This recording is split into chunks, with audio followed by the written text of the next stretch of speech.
All right, well, welcome back. Another Bridging the Gap. One of my friends actually asking me what I was doing, and I said that I'm going to do a podcast with you. And they go, "What's the name?" And I said, "Bridging the Gap." And I'm thinking maybe that isn't the name still. maybe this is our temporary placeholder name. I don't. I kind of like the when we're goofing around. Was it just two dudes or like just two dumb guys or something like that?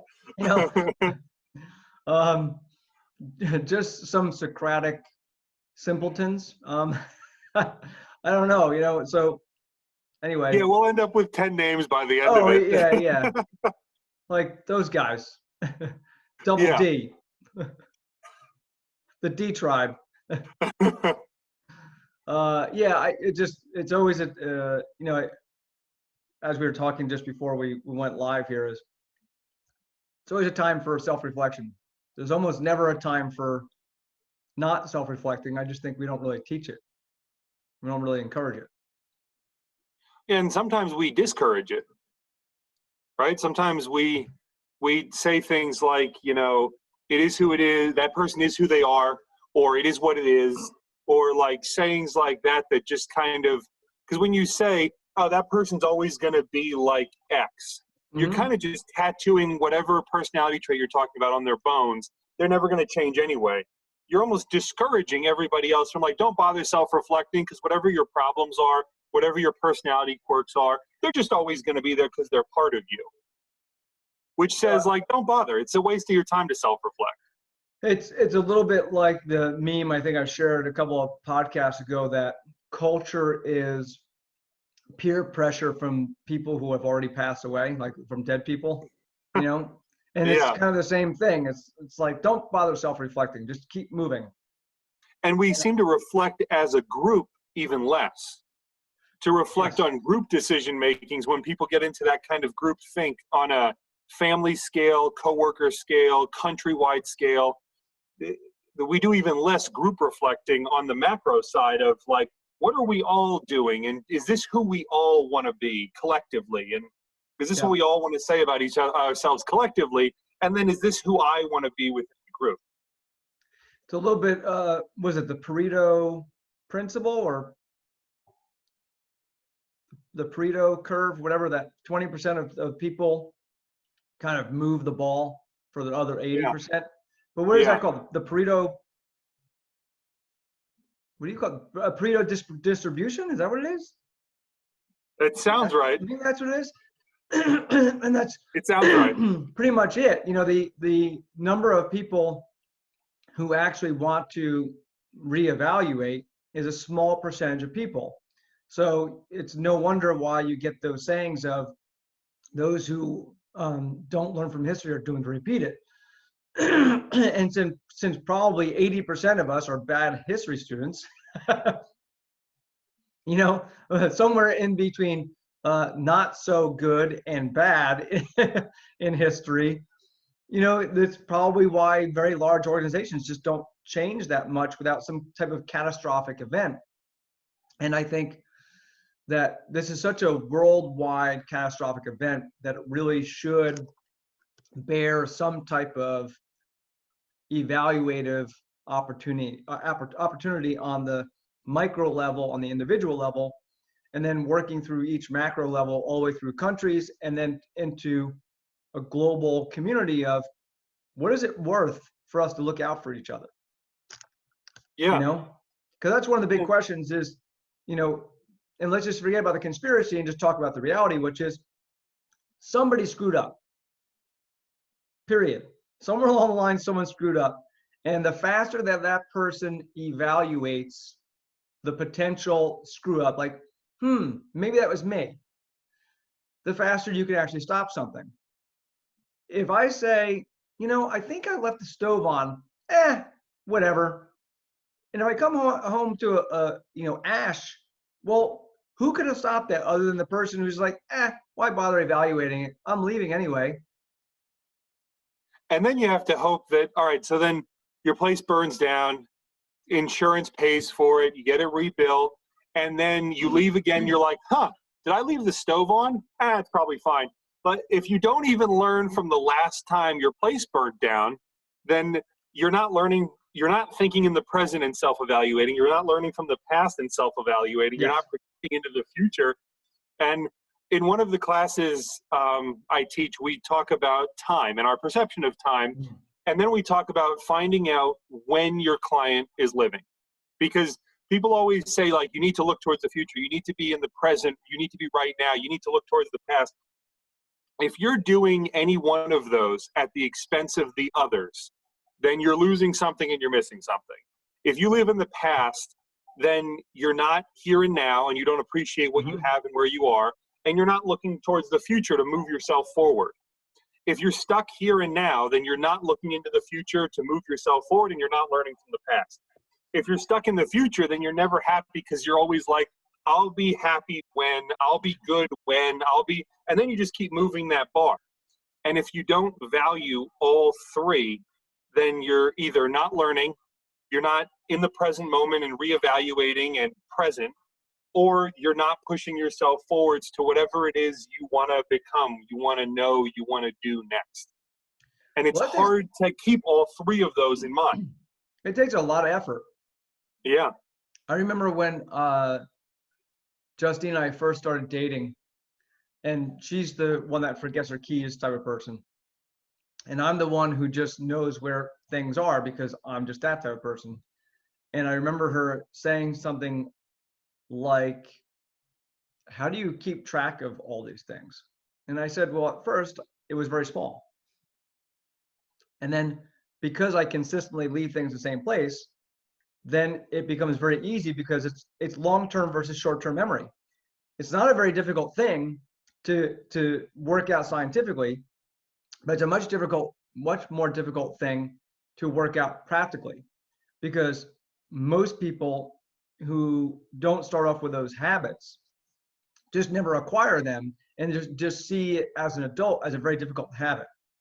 And because she came from a divorced family where she was spending half and half, in different places, but I think it might have been every other week. So every week she was basically a different place.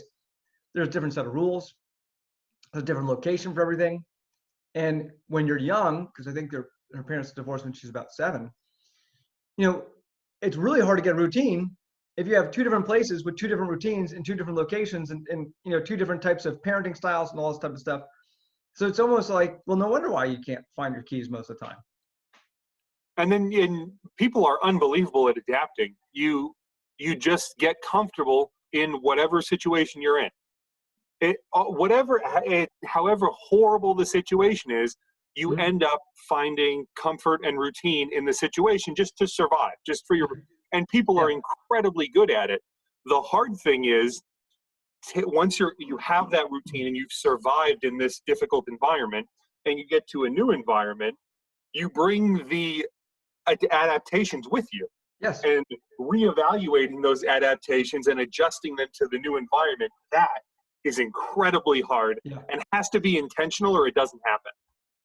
Well, it's funny, even living in the type of country that we live in, where pretty much it's a fantasy for a large number of people in the U.S. And there's always that basically support group for people who have sudden wealth syndrome. You could be making $250,000 a year, and all of a sudden you win the Powerball and you get $100 million a year, and you still just totally check out. Reality is, if you think reality wasn't what it was before at $250,000 a year, all of a sudden you have $100 million in a cash payout, and you blow up. And there's a whole TV show, how winning the lottery ruined my life. Oh, really? Yeah. I didn't realize that. I hate the title of it. It should say how I ruined my life after winning the lottery, because it didn't happen to you. But they spend all this money. They give people money. They buy a big house. They buy all these cars. One guy said that he carried around a briefcase just filled with cash and got robbed like 10 times, losing hundreds of thousands of dollars. And but like, what happened is that I just walk around with a briefcase of money. And then what do we all do when we watch it? I would do so much better than that, right? But it's funny, your habits and your tendencies and your decision making doesn't improve because you got more resources. Well, this is the one big thing that I think there's a bunch of people who have said this before, but you can't give people who have poor money management more money and expect them to do better. You have to give them the habit and the education first, and then the money second. And I think that's a big global conversation about how do we help people who are poor and disenfranchised. Well, first of all, there has to be a conversation about the acceptance that there's always going to be people who are poor and disenfranchised for no other reason than that's just how people are. Certain people just aren't going to have the genetic mentality as far as, maybe they're not that smart on the baseline IQ. Maybe they're born into poverty, or maybe they're born to even wealthy parents that just, they're not really good parents. Money does not actually mean that you have a perfectly well-oiled family. Just because Sometimes you're living it means the opposite. Yeah, and just because you're living in a nice neighborhood in good schools doesn't mean every kid isn't born with some at least level of innate intellectual prowess. And let's just say it's a sliding scale of 0 to 100. Sometimes you're just born and you're just not on the base level intelligent as the average kid. And then it's, well, how do you negotiate having that kid, if you are an aware parent and you have enough finances to do this? How do you take your kid who maybe isn't of average intelligence, or maybe even average intelligence, and try and find something that provides them a purpose and an outlet that encourages them to bolster that lower level of intelligence? But we don't have that conversation either, because everyone needs to go to college. Well, yeah. And there's another layer of that society is stacking on that's not evaluating that everyone really shouldn't go to college. And more importantly, it's okay. And there are plenty of trade schools out there that are fantastic. And some of the people who go to those trade schools end up making significantly more money than the people who went to college. So it's bizarre how it's been evaluated. But then there's also kids who are very intelligent, but they go home every day worried about getting shot and have to stay inside all the time because if they leave, they're going to get scooped up by a gang. And they go and learn from some teachers who are not fully competent themselves. I mean, I've seen writings from guidance counselors and from teachers of some schools with misspellings and typos and incorrect punctuation all over them. And that's who that kid has to teach them, aside from being afraid 80% of the time, which if you feel like you're not physically safe, then learning is almost impossible. Oh, absolutely. And then that kid grows up and then gets a bunch of money. When was he or she supposed to learn how to manage money? Right? It's a skill, just like any other skill. And we seem to forget it's a skill, and we act like it's some kind of like inborn thing that you have it or you don't. Like you said, you have to teach the person first, here's how you manage money, here's how you're intelligent, here's how you make this much money, make more money. You don't want to do this with your money, this is too risky. And then when they end up with money, they might have some skill on how to use it. So it's funny you bring that up, because I was having a conversation with a friend yesterday, and I'm going to take some flack probably for this because I'm not a parent, but I'm a good observer of children and parents for 20 plus years. So I've got a pretty good database. And she was talking about the concern that she had for kids that are at home, specifically teenagers going through that teenage phase. And I said to her, I said, one of the problems I've seen over the last 20 years is the age 4 to 12 has been so enabled by the commoditization of children that by the time kids hit teenagehood, there's no longer an ability for you to shelter them from reality. And I said, and she kind of looked at me, which is, I like to use words that are kind of thought balloons, or in this case, prick the balloons of people's typical thought process by using the word commoditization. And when I saw her kind of like look at me that way, I said, well, everyone in this community is pretty much trying to train their kid to be a straight A student, a varsity letter, on some type of team, on some type of group, and getting into the best school that they can get into. I said, has anyone ever even asked their kid what they want? I said, from age 4 to 12, I understand, especially early on, you should be shoving your kids into opportunities so that they can experience them. But once you've given them the experience, are you backing them up when they say, I don't really want to do this anymore? Are you asking the critical questions, such as, is it that you don't like it, or is it that it's hard for you? Because not liking it versus being hard is a totally different situation. Something that you're not into because it's just not your interest is different than I'm not into it because it's hard. And I think that the one lesson I was taught as a kid, and I think I try to teach every kid who's looking at leaving karate, is I'm not saying you can't leave. I'm saying that the remainder of time that you have with me, you should pass your next test. Because if you leave after you pass your next test, then you don't like it. If you stay after you passed your last test, it wasn't that you didn't like it. It was that you didn't like that it was hard. And things in life worth doing are hard. And we as a society have been trying to grease the track. I'm trying to fix this lighting here in the background so it's not so, ominous. It's like some strobe light back there. I think I got the angle, settle it down a little bit. It was even irritating me. So I think at some point, if you're not allowing your kid to get through that process of failure very early on, and they're on this greased track, then like you said, if you've never dealt with any hardship from 4 to 12, how do you expect a kid to deal with hardship at 13 when their hormones are raging? They have way more access to information than they ever did. And then of course the social stream, digitally, as well as, well, if you're 13 and you have an older brother, older sister, well, then you're getting information that is, of a 16, 17, 18-year-old mind, then you're just getting deluged with all this information that you have no filter and no stress moderator to deal with. So you don't know if it's actually worth you worrying about from a mental aspect. And because you don't know if you should worry about it, you worry about it all, which means you have no ability to meter the stress emotionally.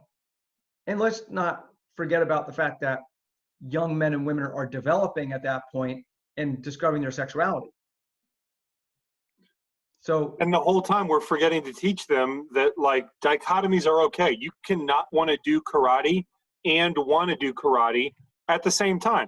My son and I always talk about, because there's been multiple places I've taken him where he says, I don't feel like going. And I asked, do you not feel like going there, or do you not feel like going anywhere? And then he's been in the past like, yeah, I don't feel like going anywhere. And I'll tell him, yeah, I never want to go anywhere. I don't want to go to work. I don't want to go see friends. I don't want to go to the movies. I don't want to go anywhere. But I'm usually happy once I'm there. Yeah. So then that's what we always say to each other. I never want to go anywhere, but I'm always happy when I get there. And we say, because I tell him it's totally normal to think, I don't feel like doing that. I don't like that thing. And to know once I get there and I'm doing it, or I accomplish this or I accomplished that, then I'll feel good about it and I'll be happy I did it. And then after you've done that, like you said, then you can evaluate, okay, is this still something I enjoy, or am I just not that interested in this? Absolutely. But you can feel both experiences simultaneously and know that that's normal. If you forget to teach kids that, then they think whatever I'm thinking or feeling right now must be the right thing to do, which is dangerous. Yes.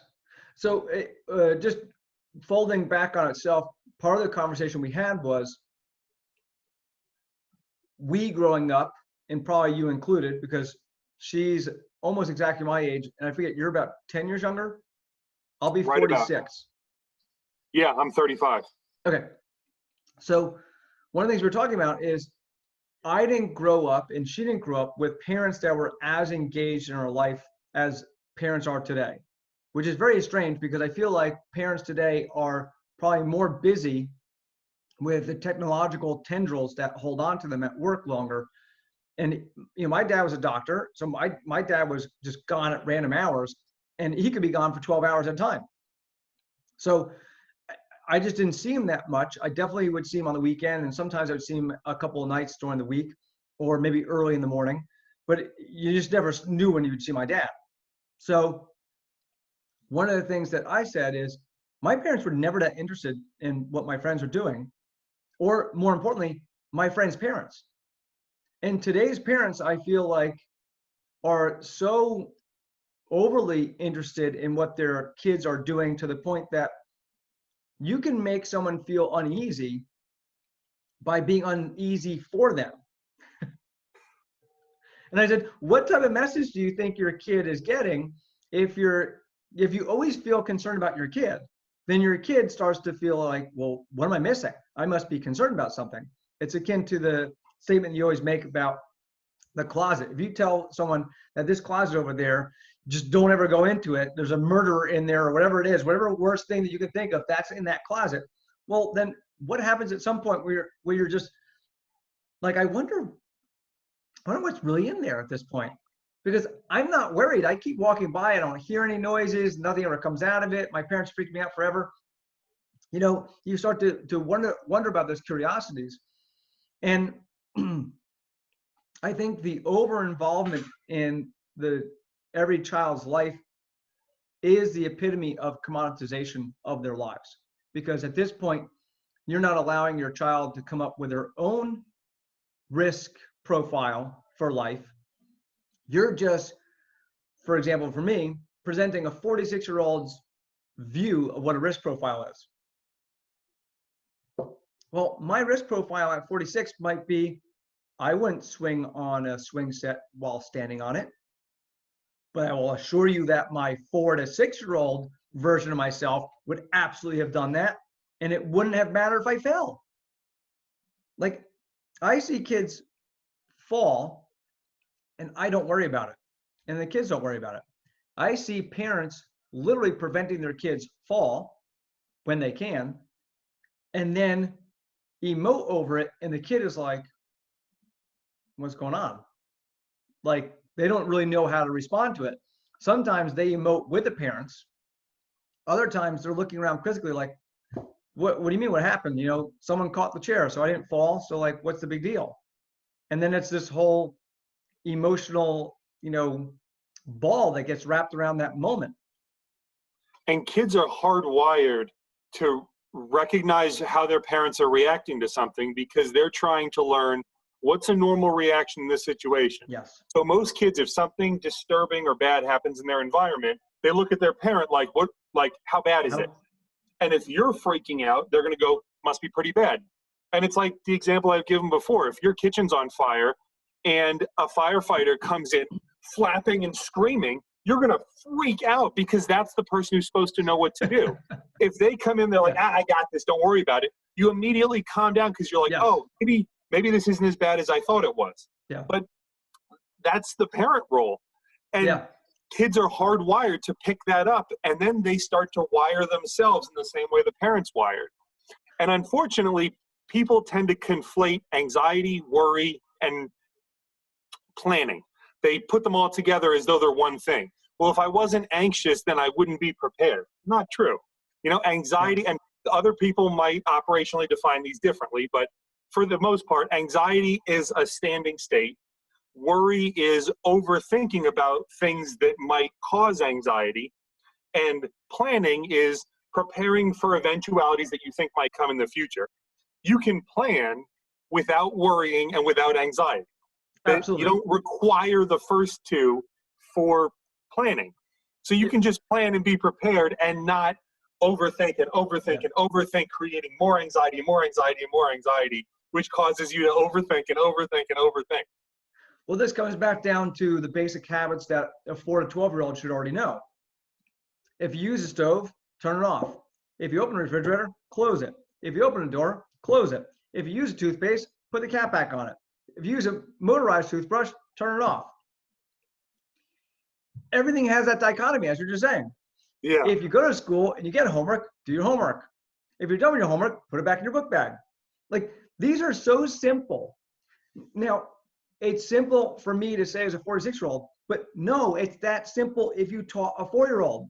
But the problem is, if you do all of that for your 4 to 12-year-old, because you just love them so much,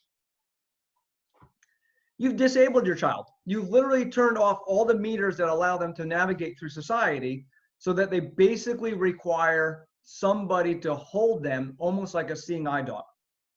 Yeah.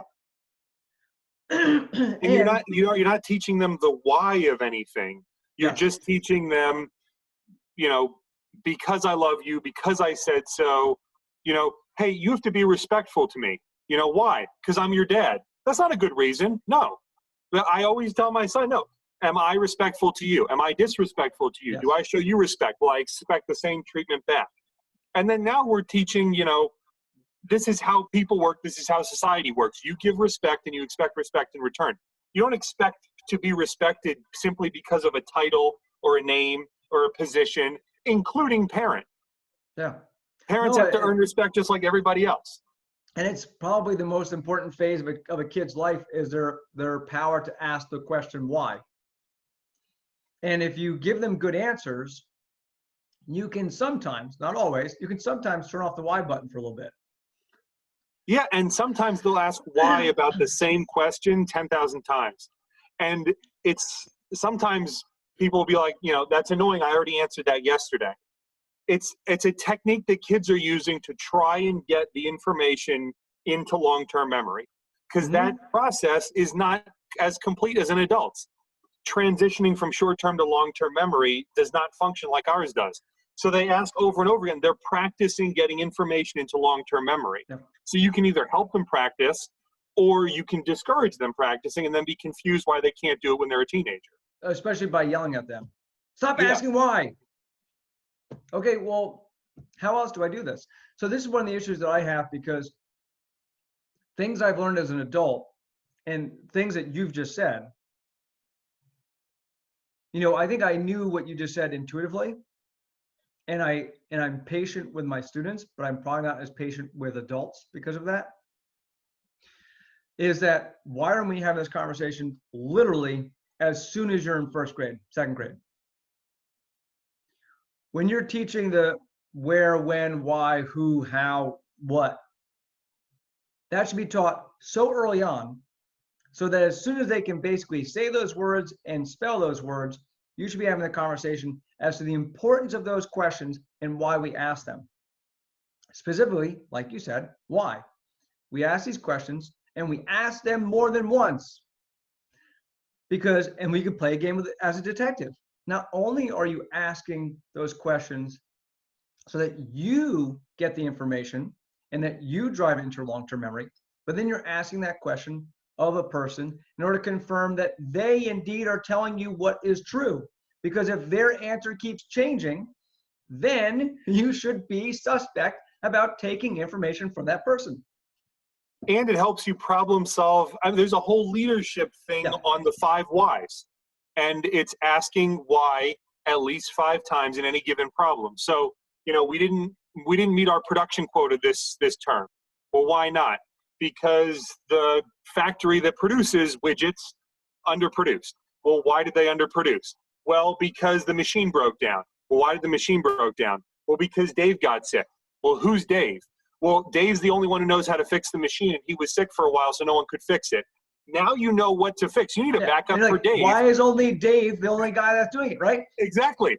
You back up Dave, and now the whole problem gets fixed. But if you didn't ask the whys, then all you have to say is do better.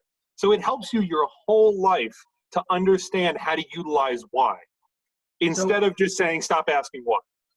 I think that the next state of kids has to be on that. Why? Yeah. The power of why. Yeah. Because first of all, I don't think most parents know what you just said. And I didn't know what you said, other than the fact that I've intuitively worked it out over 20 years teaching kids. And just because I've been lucky enough, I think I told you the story about my neighbor who asked us why all the time. We're playing baseball. I'm almost positive. Yeah. Yeah. And I just had to be lucky that even though I didn't have a younger brother, because I was a younger brother, I got to experience in my neighborhood the phenomenon of why. And because we thought it was funny as two older kids, and we thought that the kid was being genuine, we just found it hilarious, and we kept on answering his questions because it was such a marvel to us to realize that this kid just didn't know how to play baseball. And this is the first time. So there's a million whys, and we were excited to know why. Yeah. We felt like older brothers because my friend Kevin and I were both younger brothers. So for the once, we knew why. And being asked why helps you self-reflect, going right back to self-reflection on your own information and your own knowledge base. I think I said in an early podcast, my son and I were playing a video game. He wanted to make a new character every single time. And I said, no, you can't do that because you're never going to level him up. And he said, why? And I said, because you'll never get him leveled up because you're always playing with different characters. Well, why? And then I was like, yeah, why? Why do you have to play the game how I play the game? And then I was like, you know what? Never mind. I'm totally wrong. Do whatever you want. Make a new character every time. Play however you want. He still brings up that conversation from like 2 years ago, that him asking why made me self-reflect and completely go back on what I said to him, which reinforces, yeah, I'm not always right. It's totally fine to ask me why. If I have a legitimate reason, then we'll move forward like that. If I don't, then I'll acknowledge that I was wrong and we'll move forward that direction. And that's one of the things that I think is so important in any teaching aspect, whether you're a father or a teacher, is that being able to check your own ego and allow those questions to be asked. And it's not disrespectful. No. Because it's helping create a long-term filter. And it's also one of the reasons why I encourage all my students to be able to teach someone else. I don't care if you teach them as well as I teach them, because that's not the point. The whole idea is what you're saying, which is, can you recall what you know well enough to share it with another human being? When you can do that, then you have a really good, maybe not a mastery, you have a really good understanding of what you're really learning. Yeah. And then you start to question what you know and why you know it. And if there are gaps in that, then you can go back and say, hey, Sensei Darren, I was teaching this person X, Y, and Z, and they asked me this, and you know what? I don't know. Yes.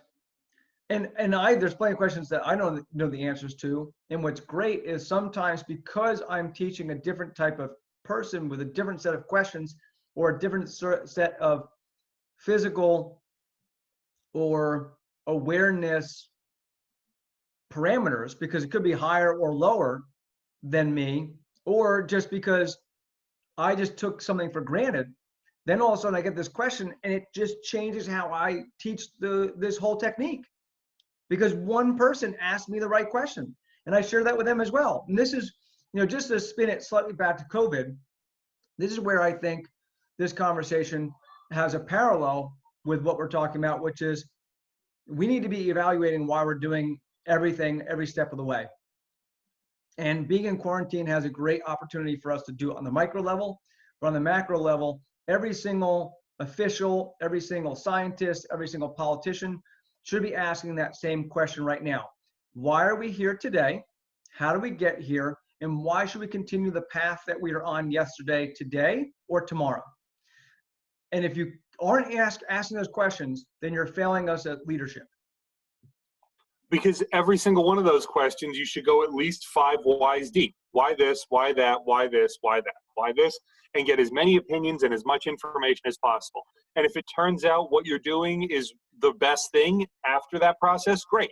If it turns out it might not be, then reevaluate and keep doing it every step of the way. That's how you make good decisions as a human being, as a company, as a country, as a planet, as a species. That's how you make good decisions, is to constantly evaluate your decision making. And I think that's a perfect place to put a big fat period. Absolutely. Absolutely. Once again, we have solved the world's problems in under an hour. All done. Join us next time for Saving the Universe. Our new name. There we go. All right. That's a wrap. I'll catch you later. Sounds good.